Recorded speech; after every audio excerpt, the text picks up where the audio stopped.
Alright guys, welcome along to another edition of 420 News. It's Wednesday guys, midweek. Hope everybody is doing good out there.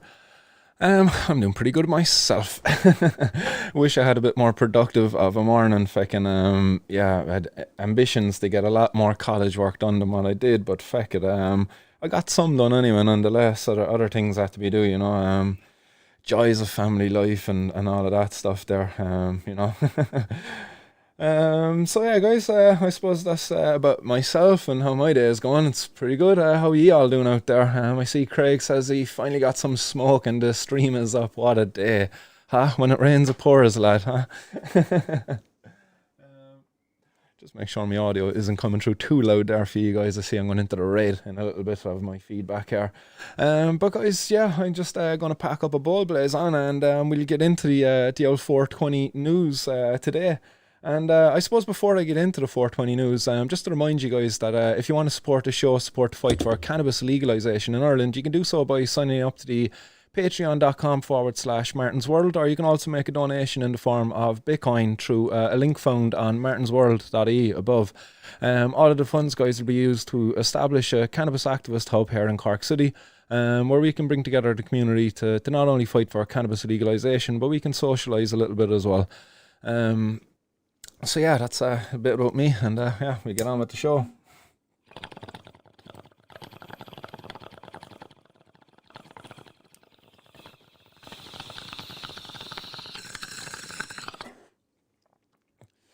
What's 420 news without a little bit of civil disobedience?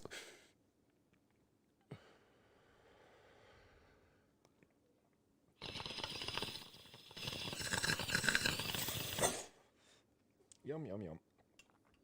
Gotta get your daily greens in, G. Doesn't have to be cannabis, broccoli will do too.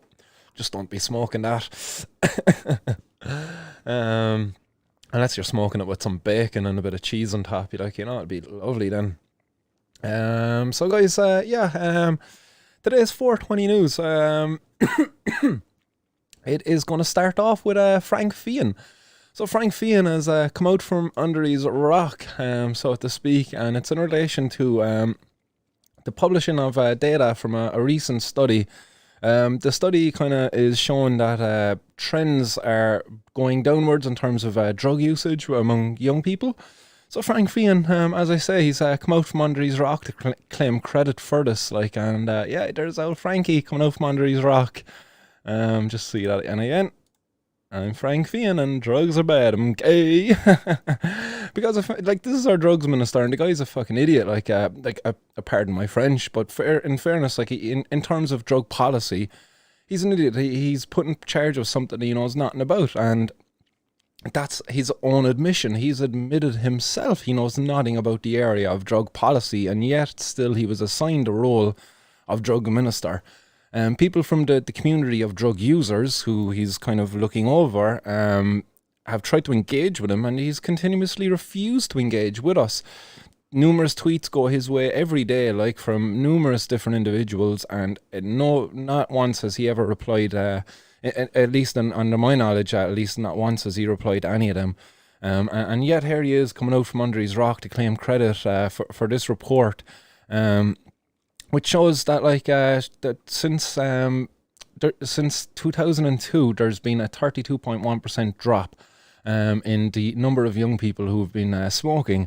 There's also been shown to be a drop in the number of young people who are drunk, with nearly 33% of kids back in 1998 reporting being drunk at one point in time, compared to 2018, where that number is now as low as 19%.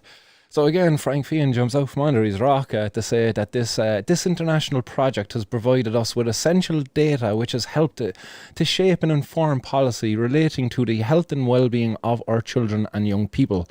This trend report gives us a wonderful opportunity to take stock both of the many very significant improvements to our children's health and of all those areas where we have not perhaps made as much progress as we would have liked.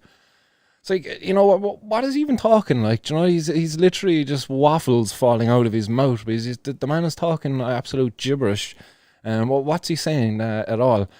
because that's just like some sort of a very generic statement coming out saying, oh, this is great, look at us, like we're doing good, the trends are good, this data is good. But really, what's he doing? Like, he's doing nothing. Like, he's just reporting off of somebody else's work, but there's no follow-up to it. There's no action off of this. Like, it's just more, oh, look at me, I'm Frank Feighan, I'm drugs minister. Oh, look, and this is kind of like, oh, we're doing great, aren't we? Drug use is going down. But in reality, like, the young people, like, the age of the drug dealer is also going down, Frank. Why don't you come out from under your rock and talk about that, Frank? Do you know, how about talking about how drug users, the age is getting lower, and drug dealers is getting lower, drug runners, the age is getting lower. Like, you don't want to talk about those numbers, Frank, do you? No? You don't want to talk about the ever increasing demand there for the desire for a legal cannabis market either, you know? The increasing numbers of people who support it. You know, Frank won't come and talk about this. And those recent numbers there, it come out yesterday when Red FM, following on from a conversation with myself yesterday morning, announced a poll, or released a poll. And the poll basically asked people if cannabis should be legalised in Ireland. And here's the image from the poll, and yeah, by and large, like, yeah, 85.7% of people who took part in this poll said yes, cannabis should be legalised in Ireland. Only 14.3% of people said no, and that had over 3,500 people actually. There was 3,504 people who voted in this poll. Like, that's not a small number of people. Like, okay, it doesn't really mean anything. It's just some random online poll. But in reality, like, that's still a number of people who's voted and participated in this, and it's a reflection of the public opinion out there of it. It is a reflection also of a greater need to gather like a larger representation of the public's opinion, maybe a non-binding referendum actually to be announced by our ministers so that they can act upon something. Who knows? But I think if we were to put it out to the public, we would see something similar. I'd say like a close 70% in favour of cannabis being legalised and taken out of the hands of the criminals. It's really a no-brainer. Like, so fair play to Neil for doing that. That talk, as I say, it was following on from the interview I had with him yesterday morning. I've that video up there now on YouTube for anybody who wants to go back and capture it or to listen to it. It was just a chat to do with the protest I held on Valentine's Day, where I brought a cannabis plant and some cannabis into the guard station and handed myself in a civil disobedience protest. What did I just do with my bottle? Oh yeah, sorry, I was just looking for my water there. Ooh. So do go check out that interview there. It was a good one. It was you know, he gave me a lot of time, in fairness, about 10 minutes of airtime. That's a lot to get the airwaves right across Cork City. And he has quite an international audience there, as well as his podcast, once it's released, it gets listened as far as Australia and right into the back and the beyonds of different parts of the world too. So us Irish are out there everywhere. So it was great. It was good to get it out there outside of my own little bubble here on this show. So yeah, happy days. So other news out there, and it is coming from Cork City. And this is that there was a Cork teenager back in court yesterday following on from €100,000 worth of cannabis that was seized in Cork back in January this year. I reported on this earlier in the year. This is now being put back until April as the DPP have no further direction on which this case to be taken. But again, in this case, it's involving a 19-year-old boy. Like, he's a young man, and he has his whole life ahead of him. And how in the name of God he got his hands on this amount of drugs, I don't know. Again, if this was a regulated legal market, like, we don't have young people out there getting caught with €100,000 worth of vodka or Budweiser or Heineken, like, or tobacco, for that instance. Like, maybe potential there for tobacco because the government keep putting taxes up so much. There's a market there now for the criminals. That's a whole different other conversation, I suppose, as around poor regulation and over taxation creating a black market. But that isn't caused by the drugs. That's not the drugs problem. That's just politicians' problem. But again, here, what I'm touching off of, a young person being recruited into this world of criminality, his whole life ahead of him. Like, I'd love to catch up with him and chat with him. He's only over the road from me. I've made an effort there to reach out to him Maybe he might talk and just open up a little bit about that as to did he get this in tick? Is there people hassling him now afterwards? Like, is there maybe somebody going to wipe out the debt for his silence? That he just takes the rap for this. Look, and we're not going to chase you up for the money for all of the drugs. Is it a case he was just minding it? Again, I don't know, like, but he wasn't the kingpin, obviously, and this young fella, 19 years of age, like, no, like, he was just a young, vulnerable young person, failed again by, this fella hiding under his fucking rock, Frank Feighan. Like, seriously, get out from under your rock, Frank, and truly address the problems around drugs in our society created by the prohibition of them, not by the drugs. The drugs don't create those problems. Prohibition has exacerbated the problems caused by drugs.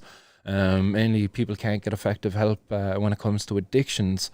Young people are getting criminalised for simply possessing it when they shouldn't be. And that criminalisation then creating problems that wouldn't have ever existed. Meaning, prohibition makes drugs much more dangerous because, look, it creates problems that wouldn't exist if prohibition didn't exist. So look, you've all heard this argument numerous times. I'm not going to dwell too much on that one. Let's drive on because we have old drug dog Marley, and an inappropriately named fucking dog, unfortunately, because he's an accomplice to the Gardaí in acquiring 1.8 million euros worth of cannabis, and this was in a raid down in Ringaskiddy here at the weekend or during the week. So again, this drug dog Bailey is involved in what was recovered 37 separate packages of herbal cannabis, and they were concealed deeply within the panels of a van. The driver of the van, a male Polish national in his 20s, was detained, and he's been held under investigation by the Gardaí. And investigations are ongoing in this. But again, what's the story here is like the drug dog really, like, is he really the responsible for this, or was there somebody ratted these guys out, or was this guy again, like, 30, you would think like 37 kilos or packages, no, not kilos, 37 packages of cannabis, like, you would think that's a lot, 1.8 million. But again, really, like, if you're a big kingpin out there, let's say, like, and you're in cahoots with some fucking top shade out there, I don't know, like, just let's just play like imagination games. Like, it's a possibility that, like, yeah, look, all right, look, lads, catch the 37 packages there. But meanwhile, like, there's 5 other vans that come in behind that one, and those 5 other vans actually have like 3 or 4 times more than what was in that one van. Just think about it, like, and just one of those vans is worth 10 times more than that consignment. Like, it's a possibility. It is a very much a possibility. And here again, we go back to it. Who's the winners here? Who wins in this? The Gardaí have won. The drug dealers have won. And maybe any politician who kind of comes in to say, look, this work on the war on drugs, it's great. Like, they win too, like, because they can kind of point to this as an example as the war on drugs kind of working. Like, look at the cogs of the wheel are turning. Look, the drugs are coming off the street because, look, this is a significant seizure, isn't it? But is it? Like, when you think about it, actually, like, if this was to be a staged event, like, conspiracy event, like, some kingpin drug dealer working with some fucking top cop to facilitate what looks like a great work well done, like, but actually, like, no, actually 100 million euro worth of cannabis just went by undetected because they were focused in on this event, like, which is, look, it seems like a big event, but look, 100 million just went by undetected. You know what I mean? Like, this is what goes on. This is a reality. Like, this is potential. Like, I know I'm saying play imagination games here in this, like, but it is a potential reality too. And it's not, like, it's definitely not outside of the realms of possibilities. I don't know. Like, do you think I'm fucking really grasping at straws there and I'm stretching the bounds of truth? It's like, I don't think I am. Like, I think that is a possible scenario that could take place, where 1.8 million gets seized, but actually 100 million actually was going through, and that 1.8 million was just a decoy. And meanwhile, again, the guards, they have their tweets go up, their posts go up about it, like, look at us, lads, we're doing great, look, give us more tax next year, lads, let's increase our budget.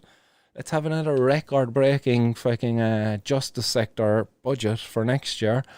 Um, lads, you not see what's going on, like, but meanwhile our young people are suffering, like, because again, like, a boy arrested after €10,000 worth of suspected cannabis was seized in Ennis. And again, like, it seemed to be a job well done by the guards, like a successful operation.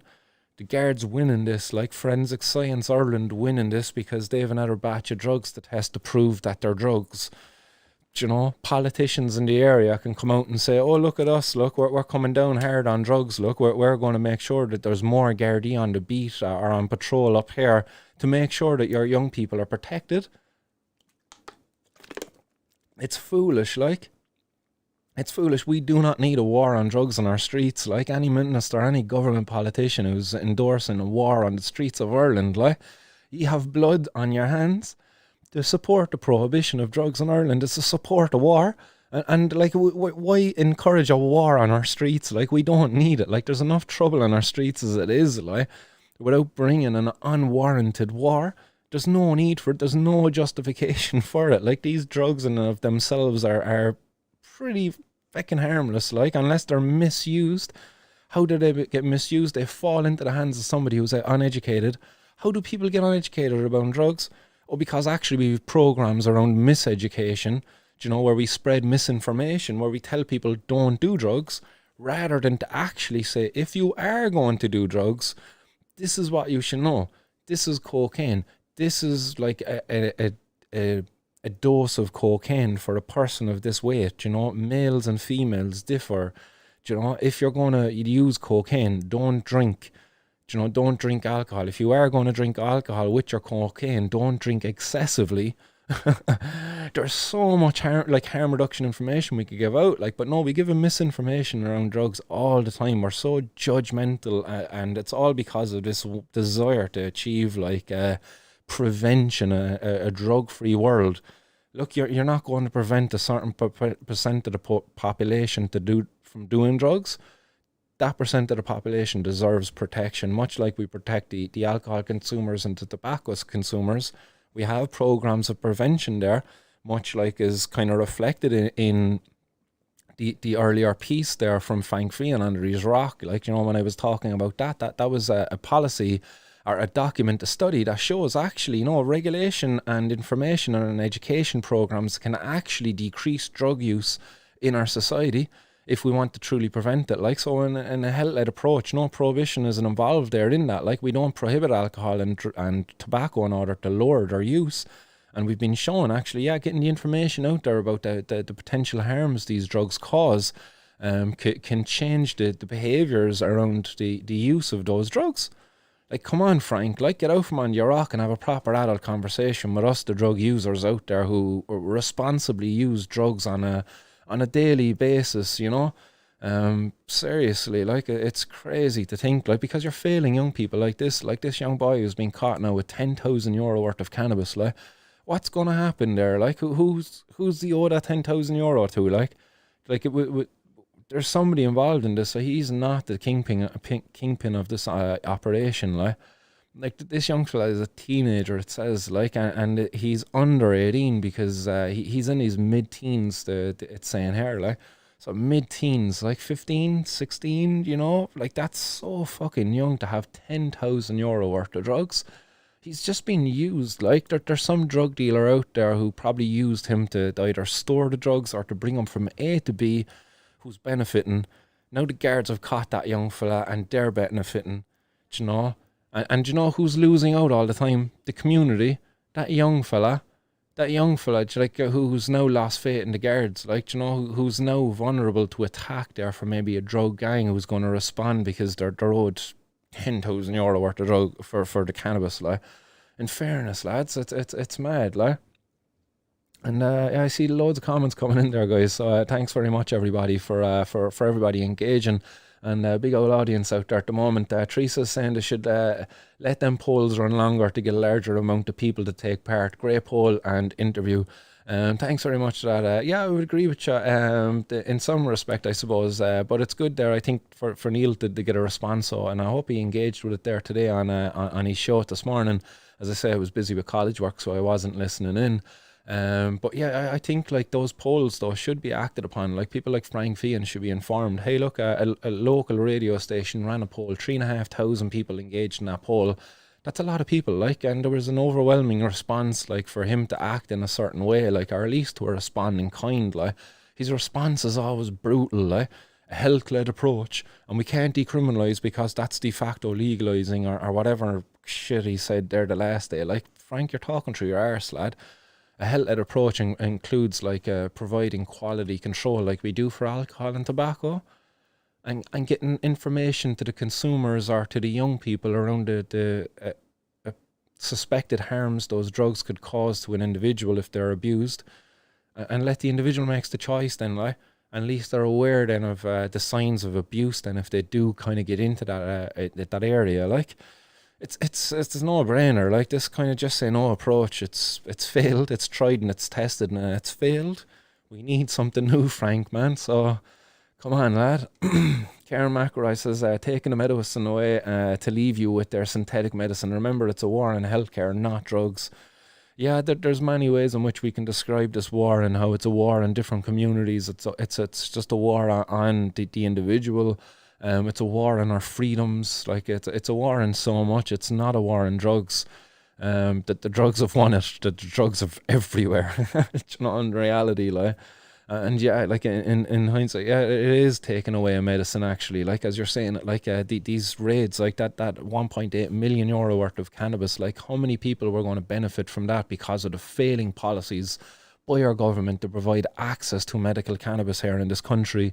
How many people are aware now of medical cannabis and the benefits it could provide to a person that are now going seeking it through illegal avenues? And I've been contacted, like, not just through the show, but other things I've been doing in the past, like different pages I've set up and run where people have been, can you get me oil? Where do I get oil? Where can I get cannabis? Like, even things around mushrooms, like in LSD, how can I get stuff for microdosing?